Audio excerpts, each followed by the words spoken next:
case briefs, and so much more.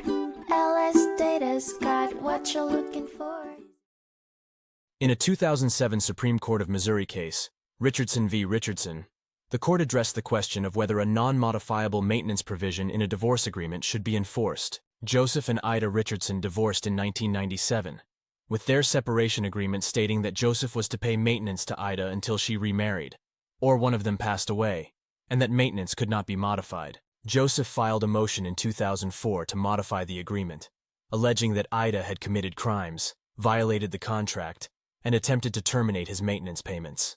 The trial court, however, dismissed the motion due to the non-modifiable clause in the agreement. Joseph appealed the decision, arguing that the terms were unconscionable. The court ultimately determined that the non-modifiable clause in the agreement was enforceable and affirmed the trial court's dismissal of Joseph's motion to modify.